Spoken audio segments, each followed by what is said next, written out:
Assalamualaikum sahabat semua, selamat datang di channel Husnul Khotimah. Saya doakan semoga semua sehat walafiat, amin. Namanya Julaibib, begitulah dia biasa dipanggil. Nama ini sendiri mungkin sudah menunjukkan ciri fisiknya yang kerdil dan pendek. Nama Julaibib adalah nama yang tidak biasa dan tidak lengkap. Nama ini, tentu bukan ia sendiri yang menghendaki. Bukan pula orang tuanya. Julaibib hadir ke dunia tanpa mengetahui siapa ayah dan ibunya. Demikian pula orang-orang, semua tidak tahu, atau tidak mau tahu tentang nasab Julaibib. Bagi masyarakat Yasrib, tidak bernasab dan tidak bersuku adalah cacat sosial yang sangat besar. Tampilan fisik dan kesehariannya juga menjadi alasan sulitnya orang lain ingin berdekat-dekat dengannya. Wajahnya jelek, terkesan sangar, pendek, bungkuk, hitam, dan fakir. Kainnya usang, pakaiannya lusuh, kakinya pecah-pecah, tidak beralas. Tidak ada rumah untuk berteduh, tidur hanya berbantalkan tangan, berkasurkan pasir dan kerikil. Tidak ada perabotan, minum hanya dari kolam umum yang dicinduk dengan tangkupan telapak tangan.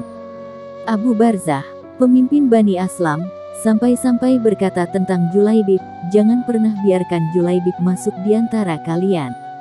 Demi Allah, jika dia berani begitu, aku akan melakukan hal yang mengerikan padanya."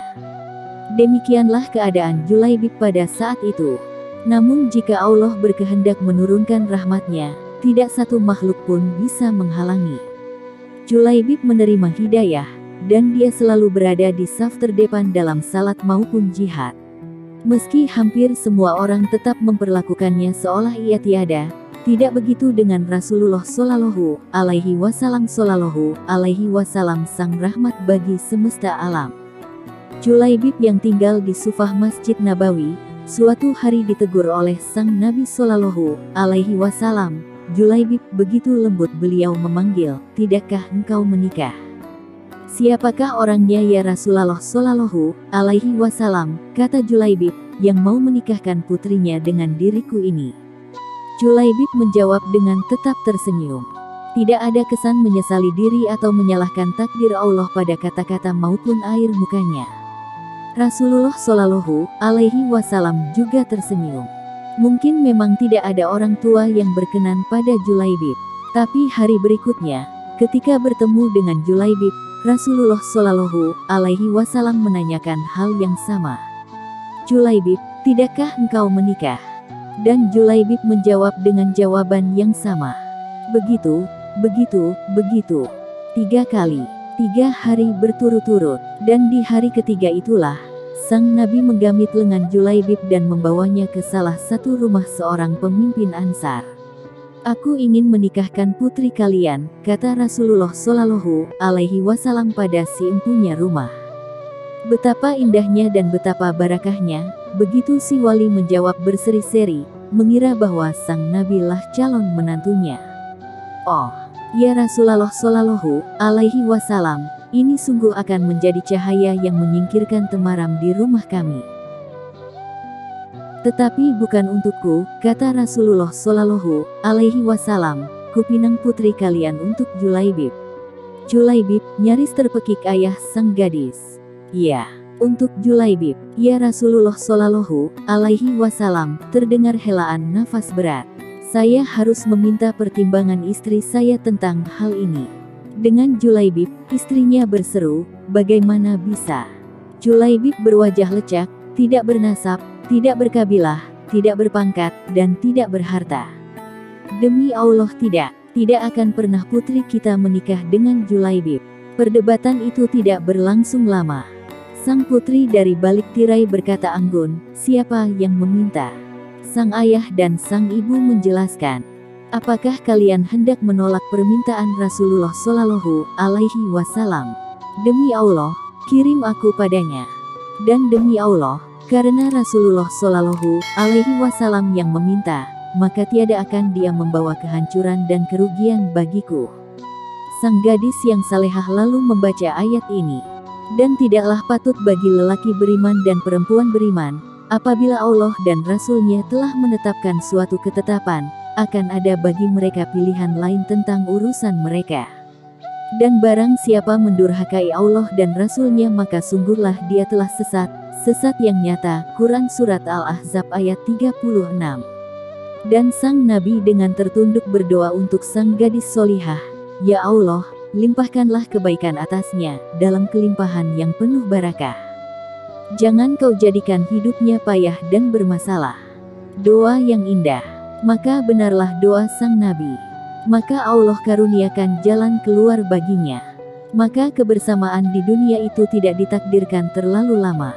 Meski di dunia sang istri salehah dan bertakwa, tapi bidadari telah terlampau lama merindukannya. Julaibib telah dihajatkan langit mesti tercibir di bumi. Ia lebih pantas menghuni surga daripada dunia yang bersikap tidak terlalu bersahabat padanya. Saat syahid, sang Nabi begitu kehilangan. Tapi ia akan mengajarkan sesuatu kepada para sahabatnya. Maka ia bertanya di akhir pertempuran, "Apakah kalian kehilangan seseorang?" "Tidak ya Rasulullah Shallallahu Alaihi Wasallam," serempak sekali. Sepertinya Julaibib memang tidak beda ada dan tiadanya di kalangan mereka. "Apakah kalian kehilangan seseorang?" sang Nabi bertanya lagi. Kali ini wajahnya merah bersemu. "Tidak ya Rasulullah Shallallahu Alaihi Wasallam." Kali ini sebagian menjawab dengan was-was dan tidak seyakin tadi. Beberapa menengok ke kanan dan ke kiri.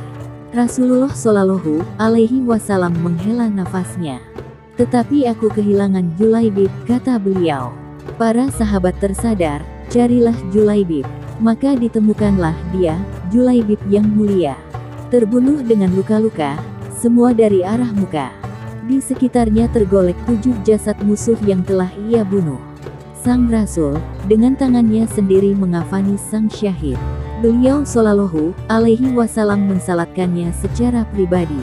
Dan kalimat hari berbangkit, "Ya Allah, dia adalah bagian dari diriku dan aku adalah bagian dari dirinya." Di jalan cinta para pejuang, biarkan cinta berhenti di titik ketaatan. Meloncati rasa suka dan tidak suka. Melampaui batas cinta dan benci. Karena hikmah sejati tidak selalu terungkap di awal pagi. Karena seringkali kebodohan merabunkan kesan sesaat. Tapi yakinlah, di jalan cinta para pejuang, Allah lebih tahu tentang kita. Dan dialah yang akan menyutradarai pentas kepahlawanan para aktor ketaatan. Dan semua akan berakhir seindah surga. Surga yang telah dijanjikannya. Apalah artinya rupa yang cantik dan kedudukan yang tinggi, tapi rumah tangga porak-poranda. Suami curang terhadap istri, manakala istrinya juga bermain kayu tiga di belakang suami. Apalah yang dibanggakan dengan harta kekayaan yang melimpah ruah tetapi hati tetap tidak senang malah selalu bimbang dan cemas kerana diburu orang kemana pergi. Memadailah rezeki yang sedikit yang Allah kurniakan tetapi berkat. Memadailah dengan suami yang dijodohkan tiada rupa asalkan suami tersebut dapat memberi kebahagiaan di dunia dan lebih-lebih lagi akhirat.